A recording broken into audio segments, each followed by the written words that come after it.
people think, oh, how accountable can you be to an app? When the app and the coach feels human-like, then that accountability just grows. People know what to do. People know how to eat well for the most part. People know that activity is good for us, but we require nudges sometimes and that little bit of extra encouragement to do said behaviors that we know are going to benefit our health.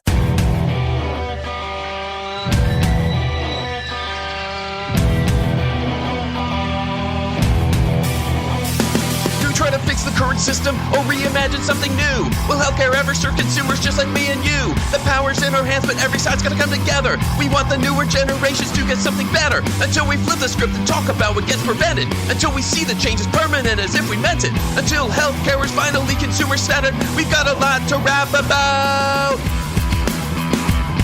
Hey, welcome back to the leading podcast about consumer-centered health. This is more than a show. This is a mission, y'all. As healthcare leaders, we're here to share with you the latest consumer-centered ways that healthcare is being designed, marketed, and delivered. And as consumers yourselves, we want you to understand how these options work and why they might be right for you and your loved ones. Here's what's going down today. First up, we have the Flava of the week about CVS's intention to launch a new consumer engagement app. How do they describe the platform they're building and its benefits? And does this signal a renewed interest in consumer engagement as a top priority? I'll talk about that. Then Huntriss, Chief Nutrition Officer for Simple Life, shares how weight loss apps complement clinical care, what they're learning about driving personal health behaviors, and why they continue to see success across every age group, gender, and BMI class. I'm Jared Johnson. Let's get it.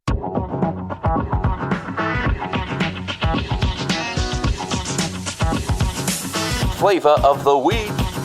A headline from CVS got buried during the holiday season, but we could be talking a lot about it if it comes to fruition anytime soon. According to Healthcare Dive, during their investor day back in December, CVS announced plans to launch a quote-unquote first-of-its-kind healthcare engagement platform, banking that perennial gripes about poor access and navigation will incentivize both consumers and rival companies to sign on. The platform will include data and services offered by CVS's different health businesses and those of participating industry partners. The goal is to create an integrated healthcare experience for consumers, hopefully enhancing their experience with the industry, lowering costs, and improving outcomes. CVS is banking that the platform will also be a source of revenue by driving consumers to CVS products and services that they might not know about otherwise. Stop me when this starts sounding familiar, y'all. The article goes on. The platform will include a comprehensive profile for each consumer by pulling data from electronic health records, pharmacy claims, and home health and wearable devices. It will be able to help consumers find new doctors, schedule visits and tests, and manage claims and appeals. It can suggest relevant resources and actions consumers should take to better their health or finances, like the availability of a cheaper alternative for a drug they're taking. And my favorite sentence, executives said that the platform is being built with artificial intelligence at its core and will include an agentic AI chatbot to help consumers navigate coverage and care decisions. Now, I wasn't on that investor call, so I don't know how deeply they dug into referring to this as a first-of-its-kind platform, but it would be funny considering Be Well and Priya Health have been offering this for years. What's the consumer lens? I like how the article framed the announcement within the context of the current consumer engagement environment. Rebecca Pardoon was the author, and she wrote that the healthcare sector was laser focused on becoming more consumer-centric prior to the COVID-19 pandemic, spurring hospitals and insurers to invest more heavily in initiatives to improve consumer engagement and experience. Though such initiatives have yielded few concrete improvements system-wide, healthcare executives say they remain a high priority, and consumerism's importance is still evident in rising direct-to-consumer initiatives, especially in the pharmacy space, close quote. So yes, there's absolutely a business case and evidence for strong ROI here. Refer back to Priya and Be Well for examples. The success of those platforms is based on how well they've learned to understand consumer behaviors. Recommendation engines recommend effectively only when they're personalized to what the consumer actually wants or needs. From this announcement, there isn't a whole lot of substance yet other than the declaration of intent. To date, there are mostly unknowns. There's no mention of a ballpark timeline, how much it's costing to build, how much revenue they expect to make, what partners have signed on, and whether they've prototyped and put this in front of any actual consumers. So let's just take it at face value for the time being and be open to the possibility that it could signal a renewed interest in consumer experience as a top investable priority in 2026. Let's each remember the importance of consumer engagement in driving ROI for healthcare organizations and improved experiences for consumers.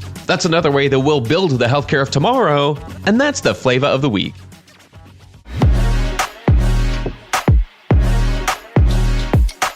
Hey, I'm here with my friend Carol Flagg from Healthcare Now Radio. Carol, you and I have an exciting new partnership that we want to tell people about. Yep, we'll actually be launching an exclusive new opportunity called Limited Series.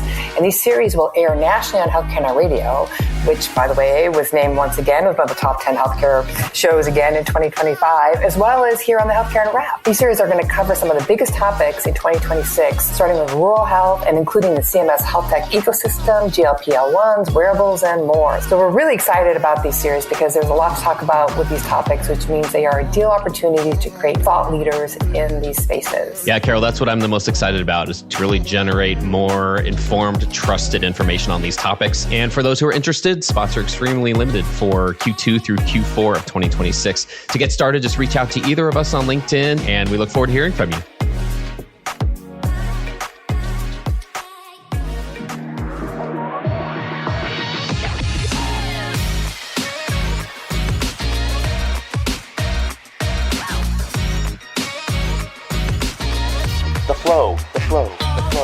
All right, everyone, let's get into the flow. Please join me in welcoming my guest this week. I'm here with Ro Huntriss. Ro is the Chief Nutrition Officer at Simple Life. I have a lot of questions for her about the app, about her approach, about things she's seeing, and just about her observations about how consumers are approaching some of the services that are being offered now. So, Ro, welcome to the Healthcare Wrap. Jared, thank you very much for having me. Really looking forward to our conversation today. I think our listeners who have been on this journey with us for a moment, especially in the last 6 to 12 months, have heard us talk a lot more. We have been kind of recentered in our approach to what we're talking about. We are recentered on prevention and wellness, and not just as a separate thing, but how it connects to our healthcare and like sick care journeys, because that connection we have found hasn't been made very often, and we're trying to help do that. And so I think there's a lot for us to get into here, but let's start with our audience getting to know you a little bit better. What would you like them to know about who you are and what you do? Sure thing. So thank you for the kind introduction. And yeah, my name is Ro Huntriss. You may be able to tell by the slightly funny accent that I'm from London in the UK.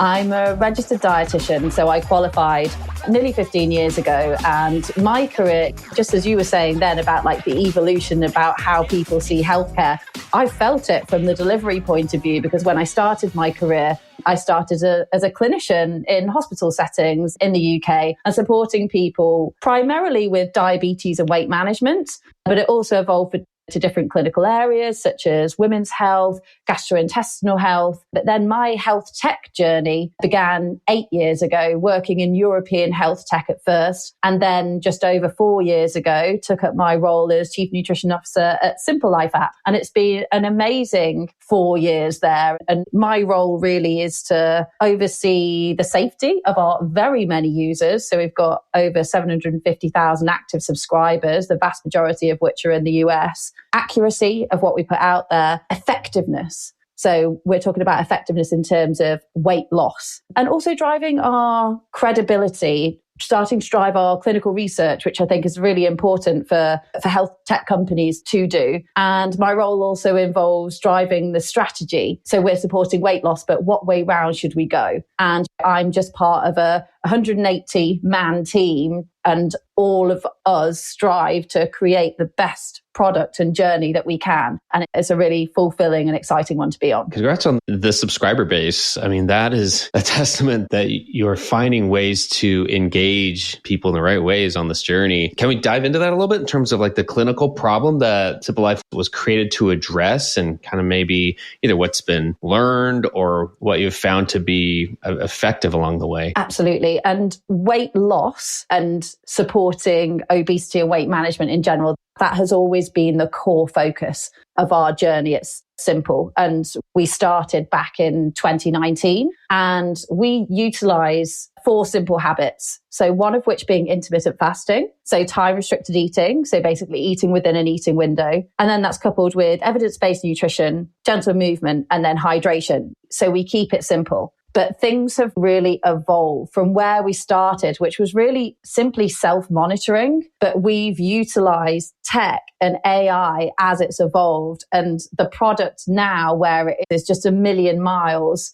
from where we first started. But we know you talk about retention and engagement, and that's a really important thing for us. because these are the things that it's good, because that's the focus of people who are developing the product, the retention and engagement. But what we know is the more retained somebody is, the more engaged somebody is with the journey, the better their weight loss outcomes. And obviously, because weight management is associated with so many other aspects of health, even though weight management was the core focus, we see improvements in pain levels, in mental health, in cardiometabolic health. So it's amazing to see the wide spanning benefits of what we do. But yeah, with the evolution of AI, it's really transformed what we're now able to offer. Can you walk us through the user experience in terms of, like what does somebody come to expect when they start using it? We are an AI weight loss coach. And as you say, this is in the form of a mobile app.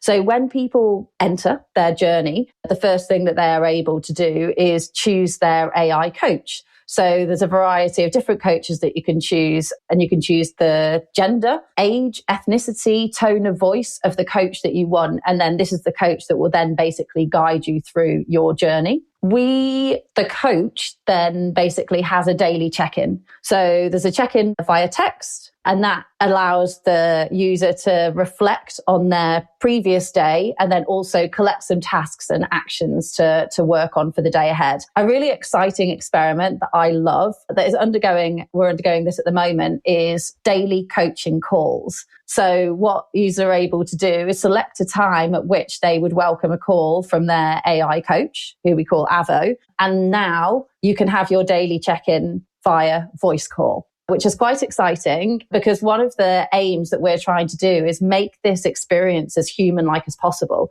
So I used to work clinically as a dietitian. We want to try and digitize that whole experience. And in doing that, it just makes it even more personable, because people think, oh, how accountable can you be to an app? Then that accountability just grows. So we then require our users to log their behaviors. So some of it will be manual logging, and it's around those habits that I mentioned before. The fasting, so the time at which we're eating, the food we're consuming, activity, and then hydration. But not all of it has to be manual, because we're linked with wearable devices. So this can kind of like automatically log that data. But in terms of manual data logging, we want to make this as simple as possible. So we've got food image recognition. So instead, back in the day, people would weigh their food, log it manually. It was all very laborious. Now people can just snap a picture, and the AI image recognition can pretty accurately assess what foods are there and then the quantities of them. And off the back of the logged behavior, there then comes AI generated feedback from the coach. So taking into consideration their history, their goals, but also what they've just logged and their behaviors. So we then kind of like get into this feedback loop, and then this supports the user along their journey. We also have modules and education. So this can come up as part of the tasks to learn about particular topics or guide users through certain parts of their journey. But one thing we've been doing for we started maybe like about 18 months ago, is developing a gamification strategy as well. So people know what to do. People know how to eat well. For the most part, people know that activity is good for us, but we require nudges sometimes and that little bit of extra encouragement to do said behaviors that we know are going to benefit our health. We found that gamification is a fun but effective way to do this. So we gamify in a couple of ways. We have streaks. So this used to be for daily check-ins. We're now moving this to also kind of like any like health behavior that is logged. And again, it's a retentive feature. So people want to get their streak. It's just naturally within us to want to build our streaks. And we're also experimenting with XP that you'll see in other apps as well. So points that you get that you can then redeem certain rewards from. And quite recently, we have developed a Tamagotchi style little chap called Blinky, again, that reacts to logs. And we found this to be, again, quite a retentive feature. So we very much pay attention to behavior change techniques. But what you're able to do on an app is actually in some cases beyond what you can do when it's human one-on-one interaction. So we try to bring the blend, everything that you could get from that human one-on-one consultation, but bringing in what an app is then able to offer on top. Yeah, well, for the record, I've seen Blinky. He's pretty cute. He is cute, isn't he? I think so too. Yeah. Hey y'all, I'm here with Israel Crush, founder of Hyro. Israel, what's an easy to understand example of how an AI agent can help consumers in their health journeys? A simple section would be the fact that instead of enrolling into Medicaid and proving that you're eligible once a year, you need to do it once every 6 months.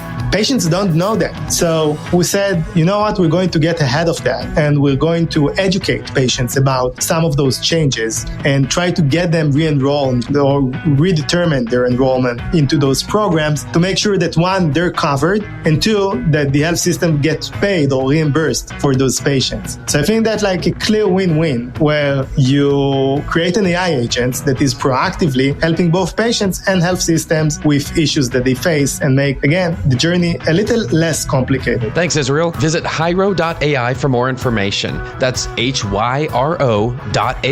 And tell them you heard about it on Healthcare Wrap.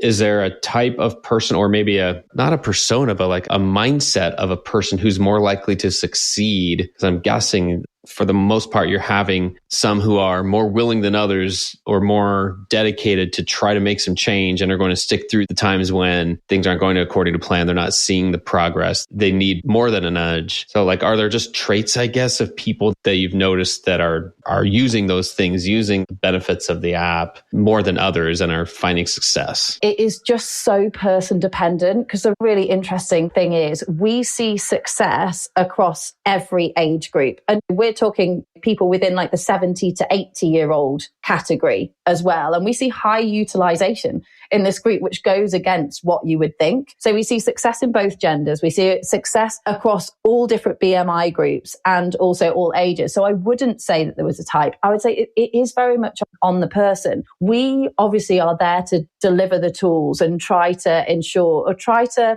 help that person get into their most receptive state. But it does also depend on the person and where they're at. People do need to be in a positive mindset, in that stage of change where they are ready to make changes and kind of like ready to give things a go. So I think we are obviously doing everything that we can on our side and will continue to evolve that. But also it comes from where that person is at that particular point. I mean, clearly there's a personal element whenever we're talking about wellness and prevention, because that is more on us and it's not as transactional. I feel like it's more personal than a healthcare encounter because I need to get healed, or I'm sick, or I'm not well.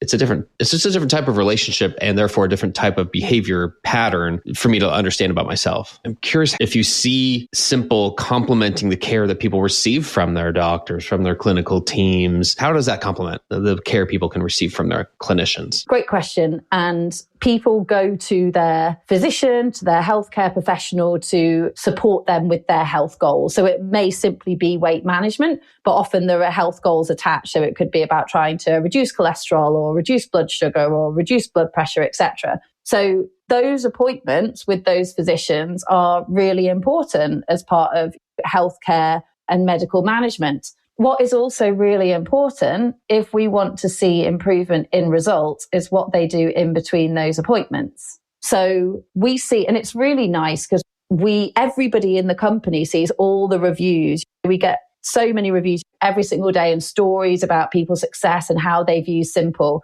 And people talk about their physician visits and the progress that they're making doing this alongside. So I think it's a really important distinction to make that these apps and these consumer wellness products, they're not here to be designed to replace all healthcare, but they can really be an ally.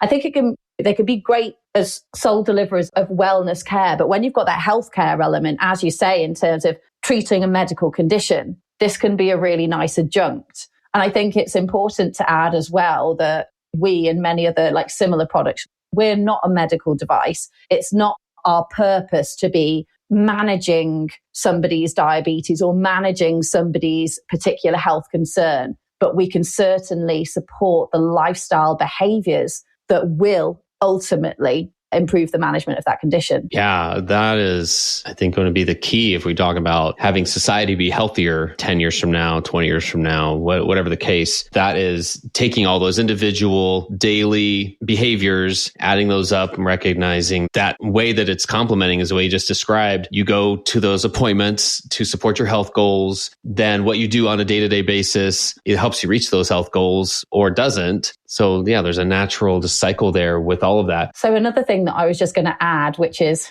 very topical at the moment, but in terms of GLP-1s and weight loss medications, and what we have seen is some people can just go and take the medication. They will see results, but there's risks of taking medication without actually making any lifestyle change, without paying proper attention to diet, to activity. Then actually the effectiveness of the medication isn't as great. The side effects can be more pronounced. People can actually become malnourished because they're not consuming the vitamins and minerals that they need. And then also a key one is that when medications stop, then we see a huge weight regain of pretty much all that weight. So how we've also found ourselves positioned is as a GLP-1 companion. So without even actively going in this direction at first, people were utilizing us in this way and then providing that support to optimize their journey, both during and then also after they'd stopped the medication. So it's another example of when something like this can complement the medical layer of care. It's another example of consumers just navigating on their own, because what we've learned about medical care is that you're still ultimately responsible for your own care and navigating all the ways to do that. And to that end, I mean, one goal of our podcast here is to help grow adoption of those services, of apps like Simple, other consumer health services for those who want them. I found myself that this podcast is a main way that I learn about them. Besides this, I see a lot of misinformation and things out there that I'm just not even aware of, let alone do I know about it accurately. So we are a platform that's designed to help grow adoption of those things and just make people aware of them. Maybe there's something that somebody's going to find useful. It's right for them and they wouldn't have known about it otherwise. So that's kind of why we're here. But I'm curious how else we as an industry can grow adoption of Simple and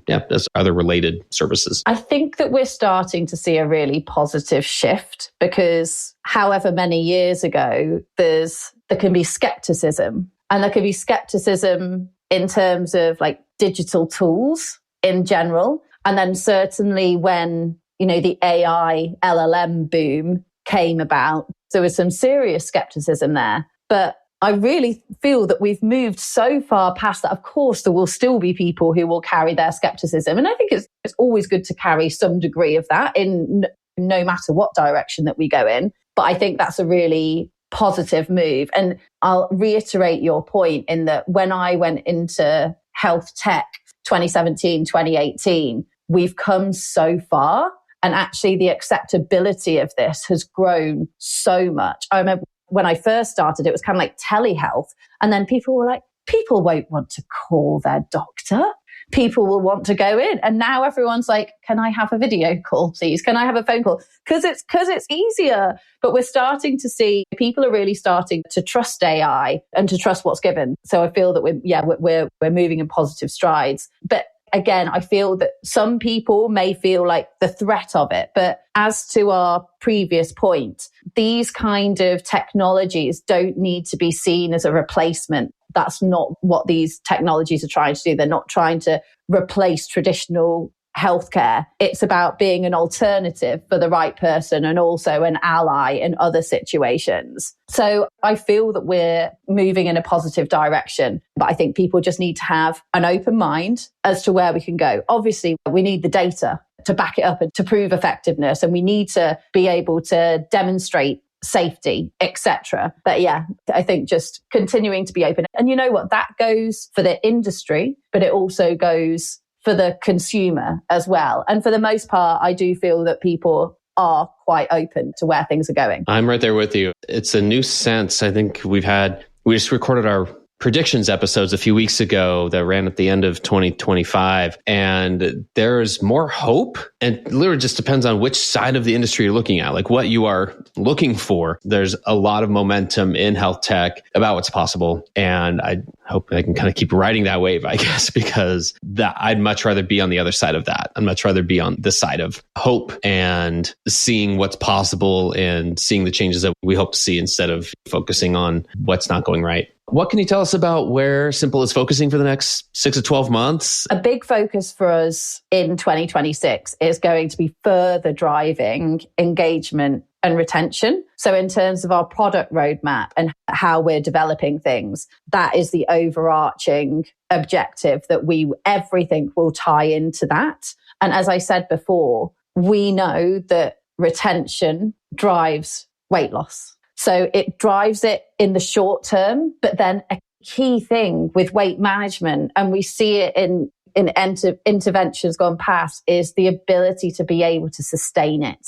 So we're looking at retention we even look at retention on like day 1. We look at day 7 retention, day 14 retention, day 30 retention, 90-day retention, and we're looking to a year and beyond. So that is going to be the guiding light, if you like, for our product evolution coming in. And as I mentioned, gamification is a key enabler of this, and all app developers and also consumers as well will be very familiar with the success of Duolingo. And we're very inspired by their mechanics. So we want to consider our journey as a kind of like towards a Duolingo for metabolic health kind of approach. So that's a light that we will kind of follow. An interesting one for us, which will be a focus direction, is paying attention to the sphere of GLP-1s. And GLP-1s is something that you cannot ignore. It is now very much a part of society. It has completely changed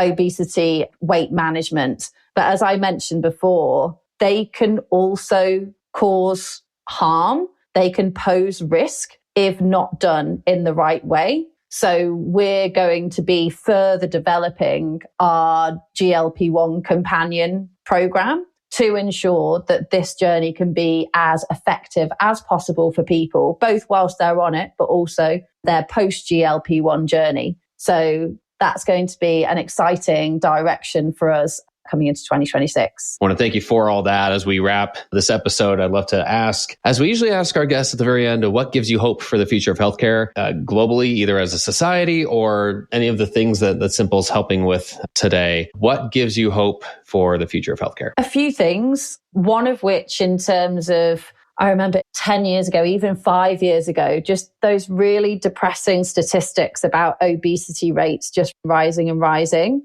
And now we can't ignore that GLP-1s have played a part and obesity rates are now starting to reduce. That's huge because at one point we just thought that they were going to continue and continue. So to start to see this, and then you think of the knock-on effects that's going to have in terms of the other health benefits that are going to come as a result of that. And just people's general well-being and their quality of life. All of these things are starting to improve for so many people. So I think it's a really exciting time. In terms of health tech in general, I also find it very exciting because there's so many players who have the aim to improve health at scale. And we've got smart people. There's a lot of smart people out there, but also we've got the technologies now to be able to support this. And 2-3 years ago, we would not have thought what we're able to do today is possible. And I feel that trend is it's only going to continue. So I'm really optimistic. Number one, in terms of